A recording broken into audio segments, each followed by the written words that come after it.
राम राम राम राम राम राम राम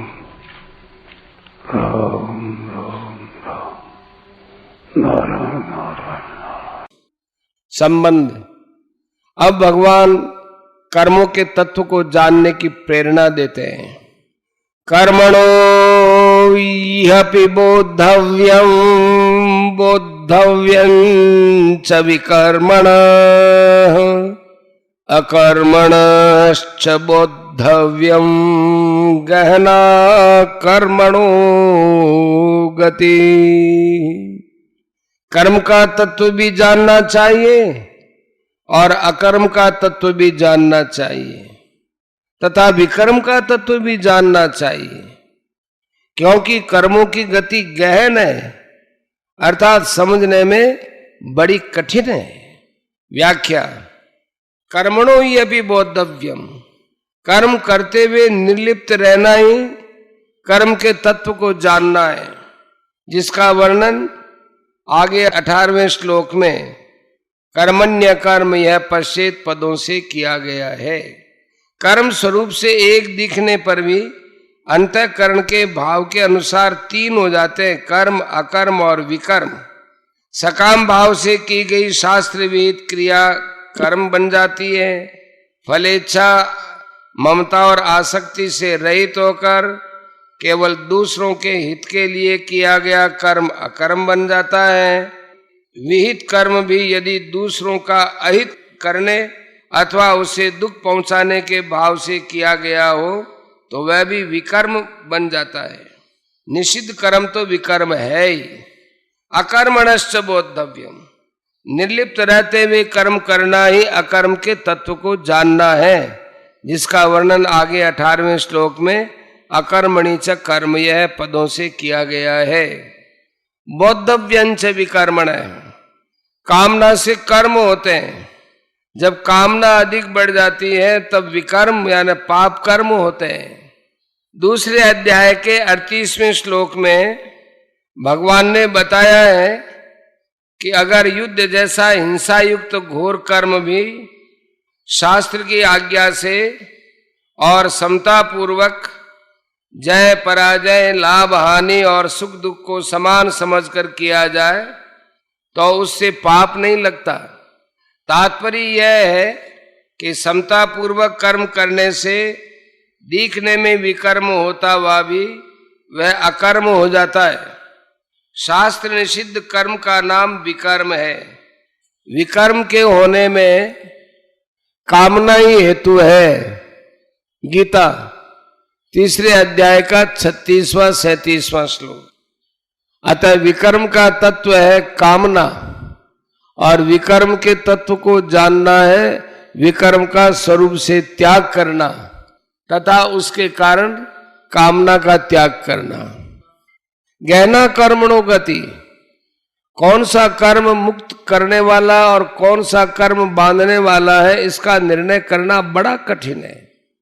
कर्म क्या है, अकर्म क्या है और विकर्म क्या है, इसका यथार्थ तत्व जानने में बड़े बड़े शास्त्रज्ञ विद्वान भी अपने आप को असमर्थ पाते हैं। अर्जुन भी इस तत्व को न जानने के कारण अपने युद्ध रूप कर्तव्य कर्म को घोर कर्म मान रहे हैं। अतः कर्म की गति माने कर्म का ज्ञान या तत्व बहुत गहन है। शंका। इस 17वें श्लोक में भगवान ने बोद्धव्यं से विकर्मण पदों से ये कहा है कि विकर्म का तत्व भी जानना चाहिए, परंतु 19वें से 23वें श्लोक तक के प्रकरण में भगवान ने विकर्म के विषय में कुछ कहा ही नहीं। फिर केवल इस श्लोक में ही विकर्म की बात क्यों कही? समाधान।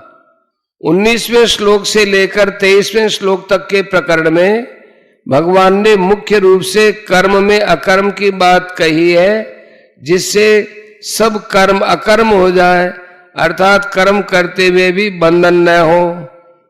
विकर्म कर्म के बहुत पास पड़ता है, क्योंकि कर्मों में कामना ही विकर्म का मुख्य हेतु है।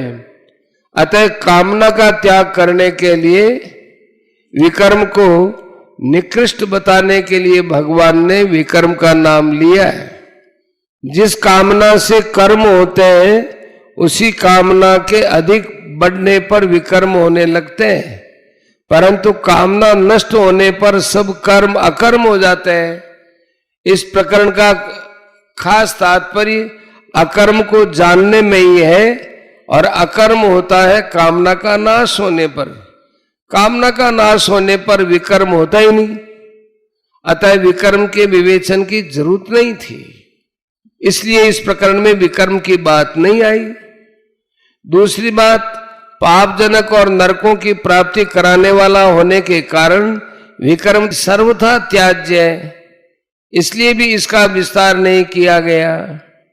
हाँ, विकर्म के मूल कारण कामना का त्याग करने का भाव इस प्रकरण में मुख्य रूप से आया ही है।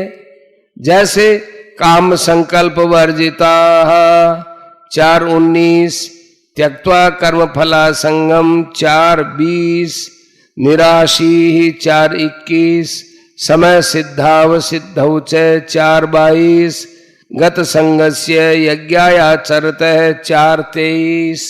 इस प्रकार विकर्म के मूल कामना के त्याग का वर्णन करने के लिए ही इस श्लोक में विकर्म को जानने की बात कही गई है।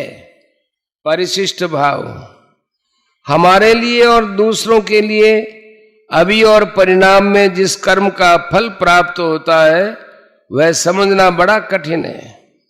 किसी कर्म को करने में मनुष्य अपना हित समझता है पर हो जाता है अहित यह लाभ के लिए करता है पर हो जाता है नुकसान, वह सुख के लिए करता है पर मिल जाता है दुख।